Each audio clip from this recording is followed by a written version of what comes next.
안녕하십니까. 반갑습니다. 사회복지정책론 2021년 19회 기출문제 14번부터 뒷부분 25번까지 문제풀이를 하도록 하겠습니다. 앞에 1번부터 13번까지 중요한 내용들 많이 설명되어졌기 때문에 앞에 영상 보지 않으신 분들은 이 앞에 링크를 걸어 드리겠습니다. 앞으로 가셔서 앞부분 먼저 확인하시고 뒷부분 같이 풀어주시면 도움이 될 듯 합니다. 그리고 아직 좋아요, 구독하기 널리 홍보하지 않으셨나요?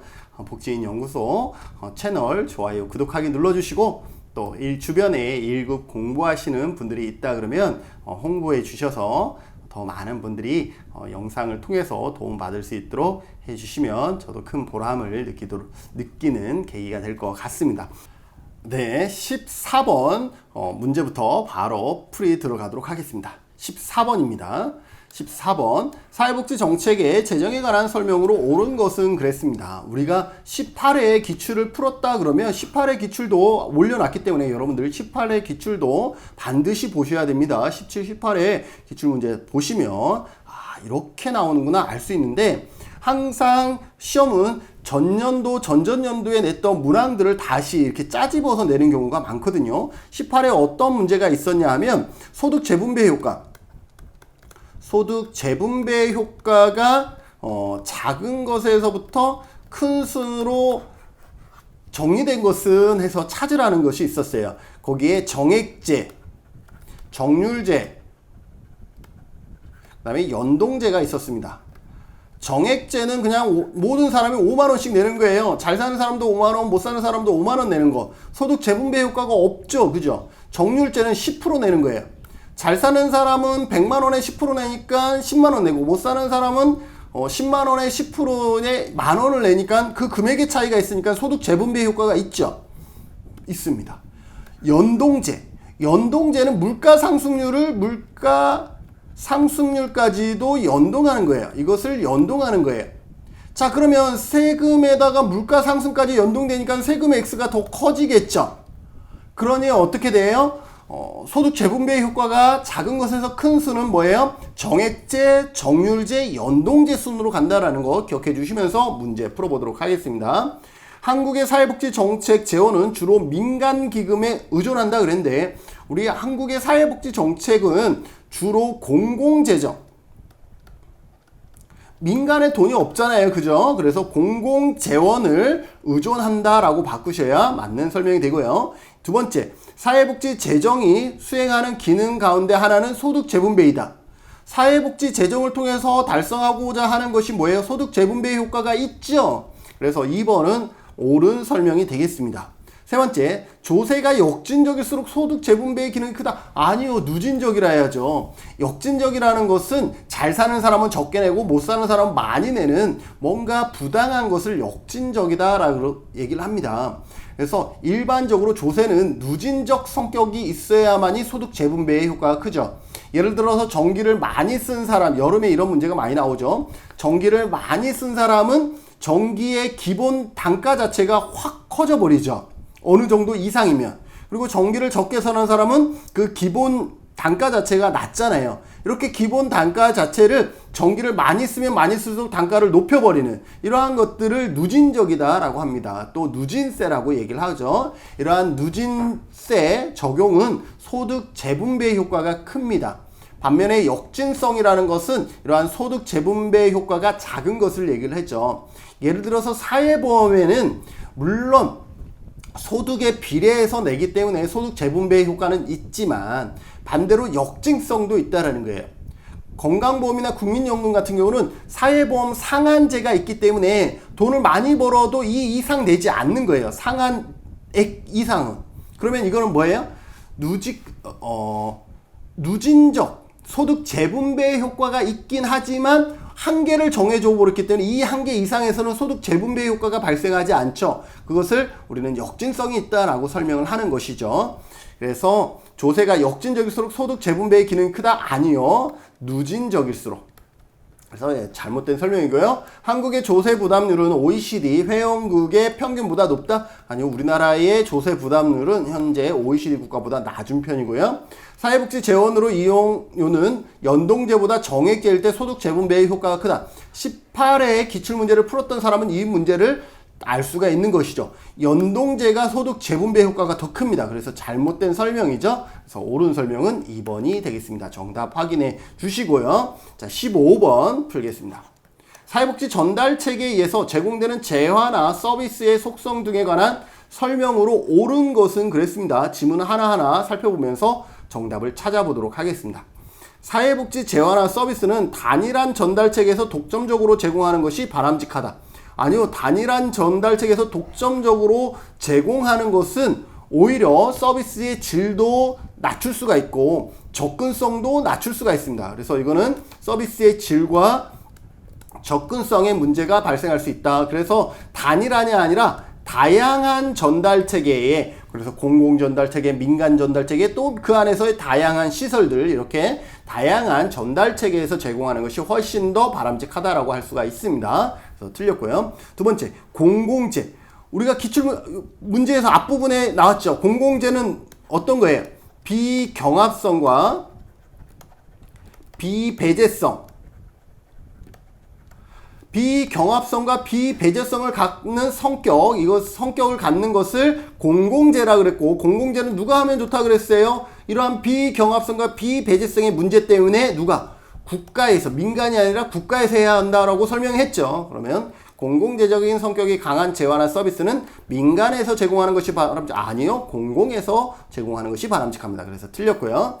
사회복지 재화나 서비스는 정보의 불안전성으로 인해 소비자들의 합리적인 선택에 차이가 난다. 맞습니다. 사회복지 재화나 서비스는 정보의 불안전성 때문에 소비자들의 합리적인 선택이 차이가 납니다. 사실상요, 저도요, 어제 아는 동생이 이만저만해서 이러한 서비스, 실제로 이러면 이거예요. 요양 등급은 받지 않았는데, 장애 등급을 받았는데, 집에서 이게 소변줄을 갈아야 되는데, 이것을 계속 반복해서 일주일에 한 번씩 갈아야 되는데, 서비스를 받을 수 있는 것이 없냐. 자기가 실비라도 줘서 받겠다. 그래? 그러면 방문, 요양 중에, 재가복지 중에 방문 간호가 있으니까 내가 아는 원장님 있으니까 소개시켜 줄게 라고 얘기를 했어요. 그런데 그러면 실비가 발생하잖아요. 실비는 많아요. 우리가 요양 등급을 받았을 때 본인 부담금 할인이 되기 때문에 본인 부담금은 적지만 요양 등급을 받지 않은 대상은 많아요. 그래서 몇만 원의 비용을 매주 내야 되는 부담이 있는 거죠. 근데 이 동생이, 저도 몰랐어. 이 동생이 여기저기 막 찾아보다가 가정 간호제가 있더라고요. 가정 방문 간호제인가? 제가 아직 복습을 하지 않았어요. 이거는 뭐냐 하면 수급자나 그 다음에 장애 등급 1등급이나 이러한 조건들이 되는 분들은 병원에서 직접 가정에 방문해서 서비스를 제공을 하는 거예요. 그러면 본인 거기도 80%가 감면되고, 그래서 그 비용의 20%만 내면 되는 거예요. 그럼 어떻게 되겠어요? 요양 등급을 받지 않았음에도 불구하고 어떤 생활보호 대상자나 장애 1급을 가지신 분들은 이 혜택을 보면 어때요? 20%만 본인 부담금, 자부담을 내면 서비스를 받을 수가 있게 되는 거죠. 이처럼 저는 정책에 대해서 많이 알고 있다라고 생각을 했는데도 불구하고 정보의 불안전성, 정보를 내가 다 알지 못하고 정확하게 알지 못함으로 인해서 합리적인 선택에 어떻게 차이가 발생할 수 있다라는 거예요. 맞습니다.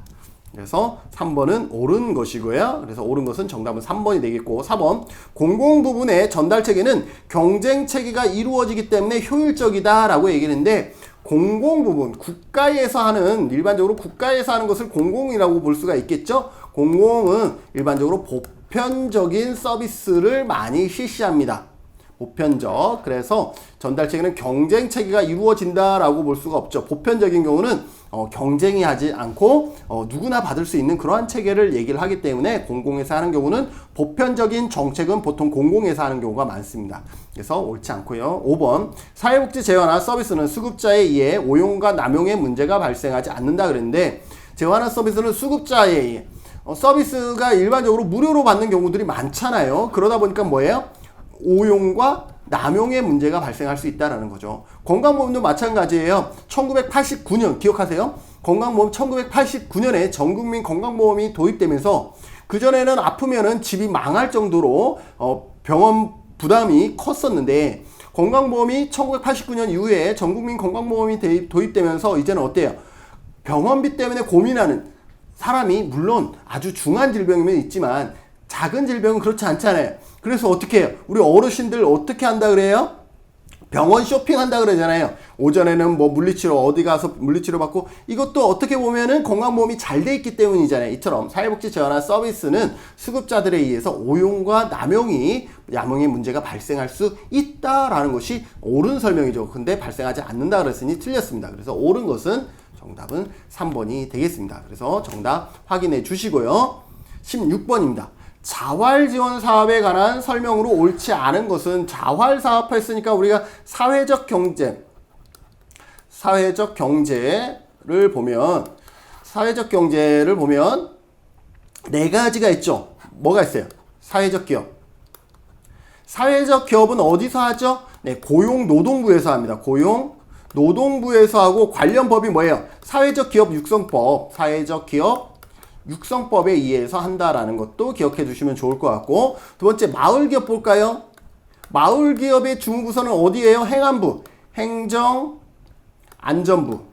행정안전부에서 하죠. 마을기업은 그 특별법에 의해서 하고요. 다음에 사회적 협동조합이라고도 해도 돼요. 사회적 협동조합은 어디에서 하죠? 기획재정부, 기재부에서 합니다. 기획재정부에서 합니다. 법은 뭐예요? 협동조합 기본법에 의해서 합니다. 협동조합 기본법. 그 다음에 자활기업이에요. 자활기업은 어디서 하죠? 보건복지부에서 합니다. 보건복지부. 법은 뭐에 의해서? 국민기초생활보장법. 보장법에 의해서 한다라는 거죠. 이 정도는 여러분들이 기억해 두시면 좋을 것 같습니다. 자, 문제 같이 풀어보겠습니다. 옳지 않은 것입니다. 자활급여는 근로능력이 있는 국민기초생활보장 수급자의 자활을 위한 각종 지원을 제공하는 급여이다. 맞습니다. 자활기업은요, 부가가치세법상 사업자로 합니다. 이것도 기억하세요. 지문에 자주 언급되어지고 있습니다. 자활기관 협의체 구성 및 운영 등에 필요한 사항은 보건복지부. 자활기업은 어때요? 보건복지부죠. 그래서 보건복지부령으로 정한다. 맞습니다. 4번 자산 형성 지원으로 형성된 자산은 수급자의 소득 환산액 산정 시 이를 포함한다 그랬는데 이거 틀린 겁니다. 포함하지 않습니다. 자산 형성으로 지원된 자산은 어떤 거냐면 희망키움 1이라든지 2 이런 거죠. 그래서 생활보호 대상자 중에 자활사업에 참여해서 벌어들인 수익을 만약에 자기가 수급자 선정 시 소득 환산액에 포함돼 버리면 어떻게 되겠어요? 탈수급돼 버리겠죠. 그럼 어떻게 되겠어요? 일하지 않고 그냥 수급자로 남아있는 게 낫겠죠. 이러한 것을 막기 위해서 자활 형성 지원으로 형성된 자산은 뭐예요? 소득 환산액 기준에서 어떻게 된다? 이를 포함하지 않아요. 이것을 소득으로 잡지 않는 거예요. 그래서 포함하지 않는다가 맞습니다. 그래서 옳지 않은 것은 4번입니다. 왜? 포함한다라고 되어 있기 때문에. 5번 지역자활센터는 참여자의 자활 의욕 고취를 위해서 교육을 행한다. 교육하도록 되어 있습니다. 그래서 옳지 않은 것은 4번이 되겠습니다. 정답 확인해 주시고요. 자, 그러면 17번입니다. 17번이요. 상당히 재미있는 문제였어요. 왜냐하면 여러분들이 그 19회 시험을 봤는데 저도 유튜브 채널에 이렇게 다양한 채널을 영상을 올리다 보니까 많은 분들이 제 채널을 봐서 시험에 응시하세요. 그리고 실제로 댓글에 보면요, 시험 보러 가는 그 새벽에 저 영상 보면서 갔어요 라고 댓글 남겨주신 분이 수십 분에 달아요. 그만큼 영상을 많이 활용을 했는데 나중에 제가 이벤트를 했어요. 응시자 이벤트를 했는데 그 결과에 봤더니 한 문제로 떨어졌어요, 두 문제로 떨어졌어요 했던 분이 몇 분 계셔요. 그리고 제가 알고 있는 지인도 세 문제로 떨어졌어요 라고 얘기를 했는데 나중에 합격자 발표에서 어떻게 됐어요? 붙었어요. 합격했어요. 교수님 축하해주세요. 막 이러는 거예요. 왜냐? 19회 시험에 2021년 시험에 무려 4문제나 잘못된 문제가 있었고 그 4문제가 어떻게 되겠어요? 모두 정답으로 처리되면서 이 4문제에 자기가 답안으로 채점해서 틀렸다라고 했던 사람은 그것 때문에 떨어졌죠. 근데 이게 4문제가 추가 점수가 4점이 플러스 되는 사람들이 있어요. 운 좋게. 가채점에서는 틀린 걸로 돼 있었는데 이게 다 정답 처리되면서 운 좋게 4점이나 높아진 사람이 있어요. 그래서 제가 알고 있는 지점 3점 때문에 떨어졌어요 라고 했던 그분까지도 합격을 했던, 그게 바로 올해 시험이었죠. 자, 그 문제 중에 하나가 이 문제입니다. 한번 같이 보죠. 17번입니다. 아동학대의 예방 및 방지에 관한 설명으로 옳은 것을 모두 고른 것은 그랬습니다. 아동학대를 예방하고 수시로 신고를 받을 수 있도록 아동보호 전문기관은 긴급전화 1391을 설치해야 한다라고 되어 있습니다. 그런데 여기에서 1391은 맞아요. 일상에서 빨리 구원해준다 그래서 1391입니다. 1391. 아동학대는 그래서 1391이고, 노인학대는 일상에서 빨리 구원해줘야 한다 그래서 1389예요. 노인학대는, 이젠 이런 문제 잘 안 나오던데, 노인학대는 1389예요. 이것도 기억하시고, 그런데 이 전화를 누가 설치하냐면 아동보호 전문기관에서 이런 것들을 설치하기가 어렵죠. 그래서 이거는 지자체에서, 지방자치단체에서 긴급전화를 설치한다. 그래서 064, 1391, 064, 1389 등을 설치하는 이유가 여기에 있습니다. 그래서 누가 지자체에서 긴급전화를 설치한다라고 되어 있어서 이거는 잘못되어 있습니다. 아동보호 전문기관에서 하는 거 아니에요? 지자체에서 긴급전화를 설치해야 한다가 맞습니다. 니은. 아동학대 예방과 방지에 관한 관심을 높이기 위해서 아동학대 예방의 날을 지정한다. 아동학대 예방의 날을 지정되어 있습니다. 언제예요? 11월 19일. 기억하세요? 11월 19일 아동학대 예방의 날입니다. 그래서 니은은 맞습니다. 디귿. 지역 아동보호 전문기관은 아동학대 신고 접수, 현장 조사 및 응급보호 등의 역할을 한다라고 되어 있습니다. 지역 아동보호 전문기관. 지역 아동보호 전문기관은 아동학대 신고 접수, 현장 조사, 응급보호 등의 역할을 한다 그랬는데, 이것도 마찬가지 지역 아동보호 전문기관에서 신고 접수, 현장 조사 및 응급보호의 역할을 하는 것이 아니에요. 응급보호, 지역 아동보호 전문기관에서 하는 것이 아니라 누가 하겠습니까? 맞습니다. 시도와 시군구에서 합니다. 여기가 아니라 시도와 시군구에서 이 신고 접수, 현장 조사, 응급보호 등의 역할을 한다라고 되어 있습니다. 그래서 잘못된 설명이고요. 잘못된 설명이죠. 리을. 아동보호 전문기관의 장은 피해 아동의 가족에게 상담, 교육 및 의료적, 심리적 치료 등에 필요한 지원을 제공한다. 맞죠? 아동보호 전문기관은 상담이나 교육, 의료, 심리적 치료 등에 필요한 지원을 제공하는 곳 맞습니다. 그래서 리을은 맞습니다. 그래서 정답은 옳은 것을 모두 그러라 그랬으니까 니은, 리을입니다. 그럼 정답 있어요, 없어요? 없어. 정답이 없다라는 거죠. 여기에서 그러면 의도했던 사람은 몇 번이 답이었냐면 4번이 답이었어요. 4번이 답이었어요. 그런데 디귿이 잘못 설명한 거죠. 지역아동보호기관에서 이렇게 역할을 하는 것이 아니라 시도 시군구에서예요. 그래서 잘못된 거예요. 그래서 여기에 대부분의 학생이요, 5번을 체크했나? 5번을 체크했어요. 4번을 체크했던 사람이요, 한 15% 전후예요. 그러니까 85%가 이 문제 전부 다 틀렸었어요. 그런데 전부 다 정답 처리하면서 85%가 전부 다 1점씩 플러스 가산이 됐었던 거죠. 쉽게 얘기하면. 그래서 합격률이 상당히 올라갔던 이유 중에 하나도 그러한 이유가 있다라는 거 여러분들이 기억하시면서 시험도 잘못될 수가 있구나, 이런 것들을 확인해 주시면 좋을 것 같습니다. 그래서 17번에는 정답이 없었다. 기억하시고, 자, 18번 보겠습니다. 긴급복지지원제도에 관한 설명으로 옳지 않은 것은 그랬는데, 긴급복지지원은 직접지원과 연계지원이 있었죠. 연계지원이 있다. 기억하세요? 직접지원과 연계지원이 있다. 직접지원에는 뭐예요? 생주교의 사기죠. 생주교의 사기. 생계급여, 주거급여, 교육급여, 의료급여, 사회복지시설, 기타. 이렇게 되는 거죠. 그래서 생주교의 사기와 연계지원은 뭐예요? 정보 제공이 여기에 해당됩니다. 그럼 봅시다. 옳지 않은 것입니다. 주소득자가 사망, 가출, 행방불명, 구금 수용되는 사유로 소득을 상실한 경우 긴급지원 대상이 될 수 있다. 어떤 생계급여라든지 재원이 될 수가 있습니다. 맞습니다. 긴급지원은 위기상황에 처한 사람에게 일시적으로 신속하게, 맞습니다. 일시적으로 신속하게 지원하는 것을 기본 원칙으로 하고 있습니다.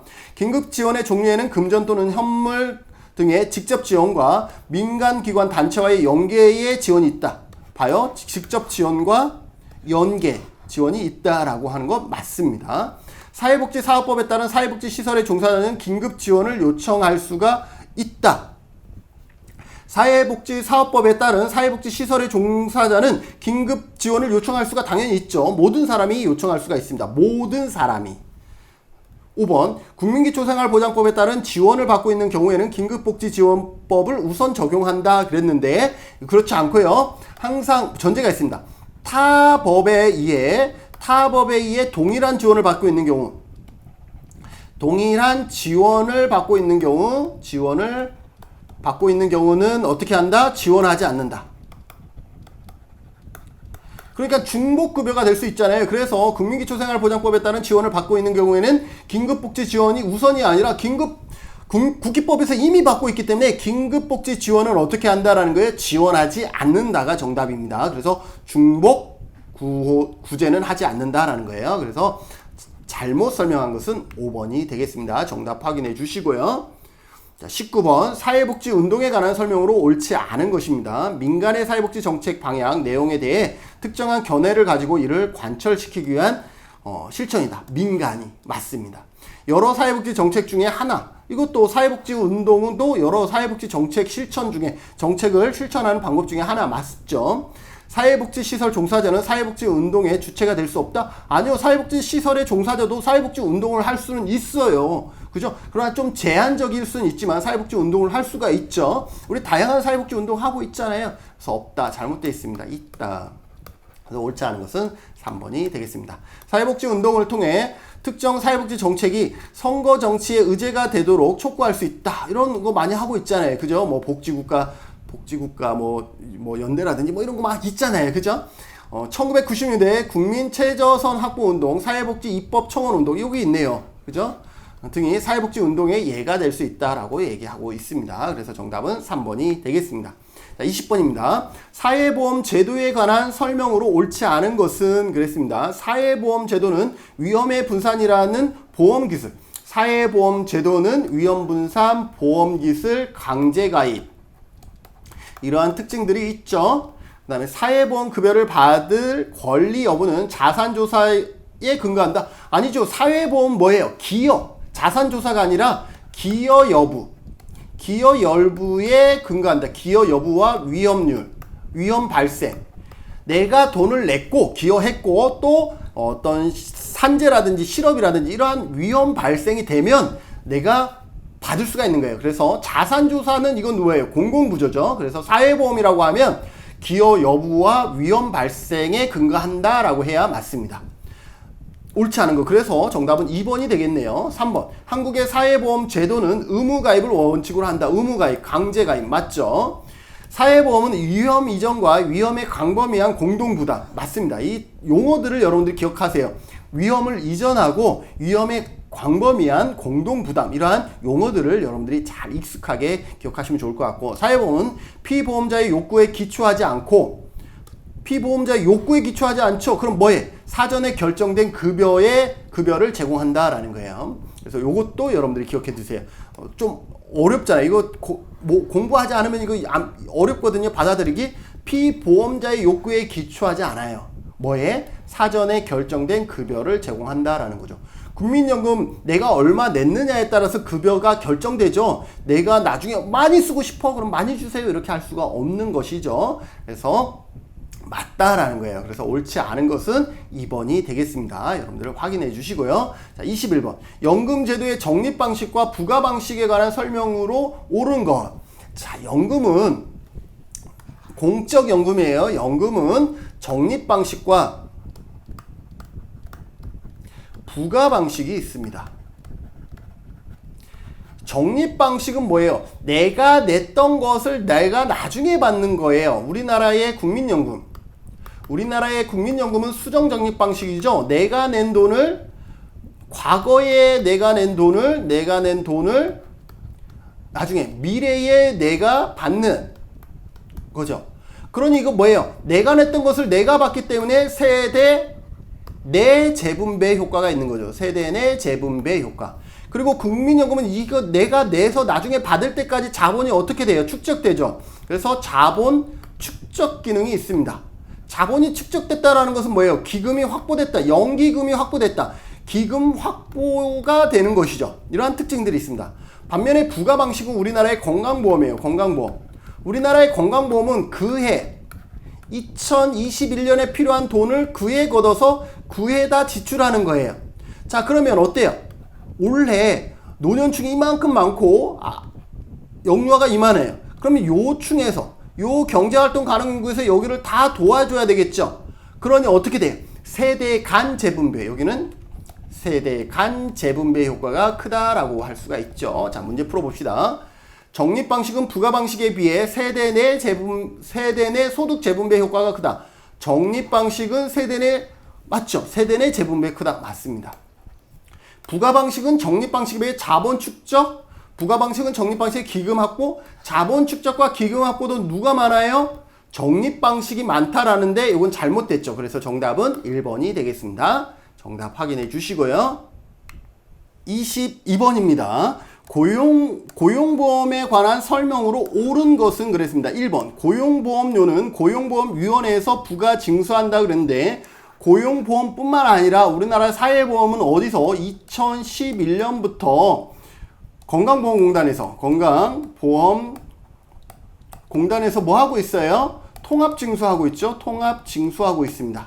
그래서 고용보험은 고용보험위원회가 아니라 건강보험공단에서 부가 징수하고 있습니다. 그래서 틀렸고요. 고용보험의 가입 대상은 모든 국민과 국내에 거주하는 외국인이다 그랬는데 여러분들 중에는 고용보험 가입하신 분도 있지만 아닌 분도 있죠. 더군다나 외국인도 또 상호주의 입장에 의해서 고용보험에 모든 외국인이 가입되는 게 아니죠. 그래서 모든 국민 아니다. 외국인도 제한된다라는 거 기억해 두십시오. 3번 고용보험 구직급여는 30일 동안 구직기간에 대해서 지급되지 않는다. 이거 대기기간을 얘기하는 거죠. 대기기간. 대기기간 하면 우리가 고용보험의 대기기간은 며칠이에요? 7일 동안의 대기기간이 있고 산재보험도 기억해야죠. 산재보험이 며칠 동안 대기기간이 있어요? 3일 동안 대기기간이 있다라는 거 기억해 두십시오. 그래서 잘못됐고요. 보험 가입자는 사업주와 근로자가 모두 포함된다. 가입자는 사업주와 근로자 모두 포함한다. 이거 맞습니다. 그죠? 5번 고용보험의 재원은 사용자가 단독으로 낸다. 고용보험은 아니죠. 그래서 실업급여는 어때요?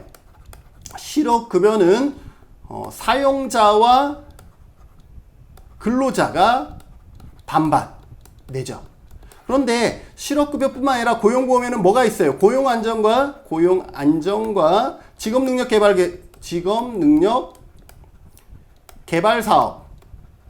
이건 누가 내죠? 이거는 사용자만 낸다라는 것도 여러분들이 기억해 두시면 도움이 되겠죠. 그래서 정답 확인하시고 정답 4번입니다. 자, 23번입니다.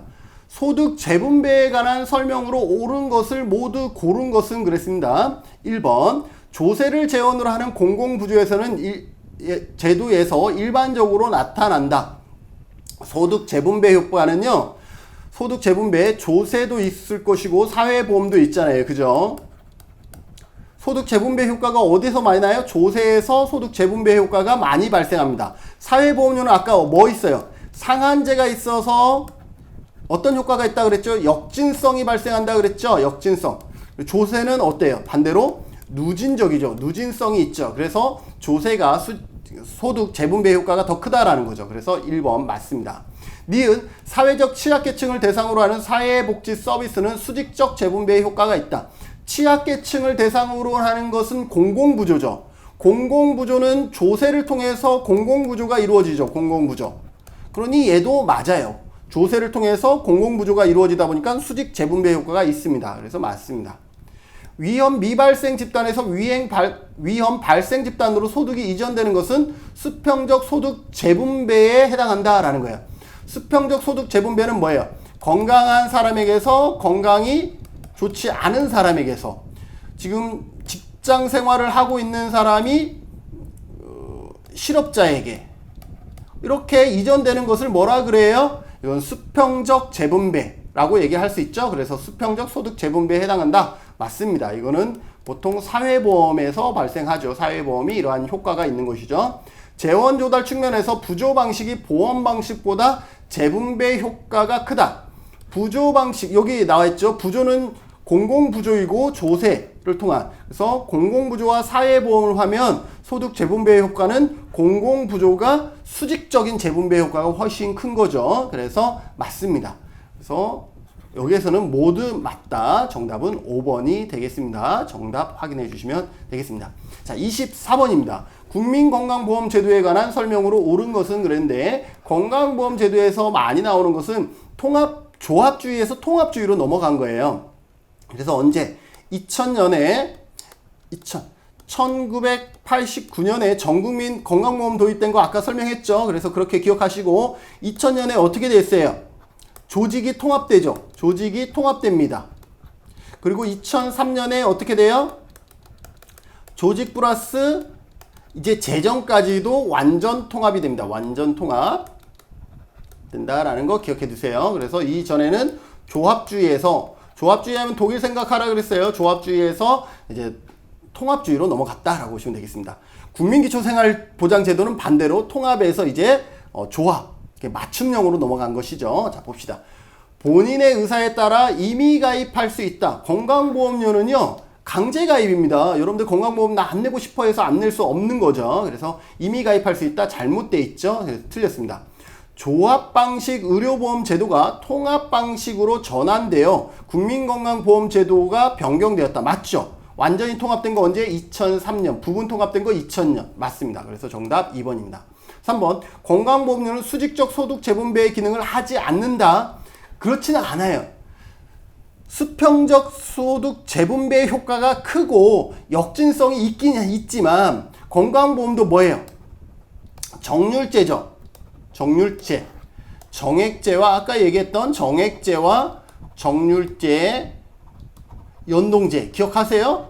반복하고 있으니까요. 정률제도 10% 낸다. 예를 들어서 이렇기 때문에 뭐예요? 소득 재분배 효과가 있는 것이죠. 그래서 수직적 소득 재분배의 기능을 하지 않는다. 이거는 잘못된 거예요. 있어요. 수직적 소득 재분배의 기능도 있지만 수평적 재분배의 기능이 더 강하다. 뭐 이렇게 설명할 수가 있는 것이죠. 그래서 얘도 않는다라고 단정했기 때문에 틀렸고요. 국민건강보험의 보험자는 보건복지부다. 여러분들 이거 기억하세요. 보험자는 항상 공단이다. 보험자는 누구다? 공단이다. 기억하세요. 안 그러면 이렇게 답을 놓칠 확률이 있습니다. 그래서 국민연금의 보험자도 공단이에요.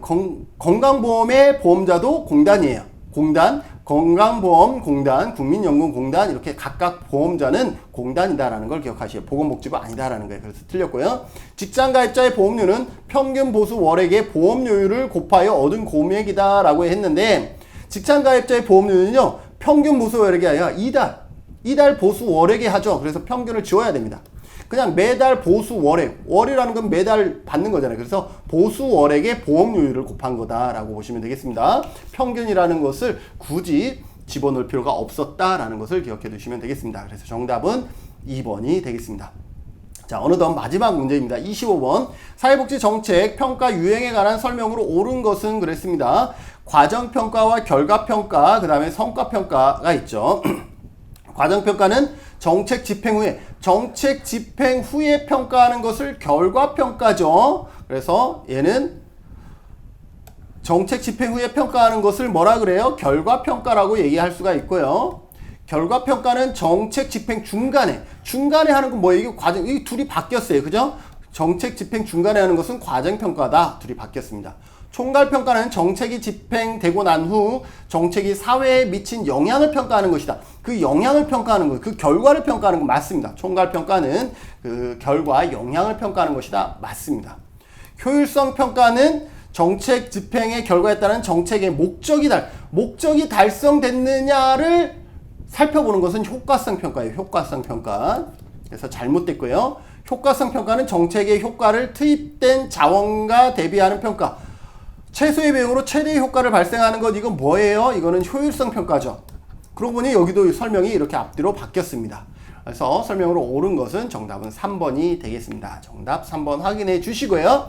여기까지 해서 2021년 19회 사회복지 정책론 기출문제 풀이를 모두 마치도록 하겠습니다. 여러분들 정책 시험 공부할 때 도움이 되셨으면 좋을 것 같고, 다음에 또 다른 과목으로 여러분들을 찾아뵙고자 하니 좋아요, 구독하기, 그리고 주변에 1급을 준비하는 친구들이 있다 그러면 같이 영상을 공유해 주시면 감사할 것 같습니다. 이번 강의 여기서 모두 마치도록 하겠습니다. 수고하셨습니다.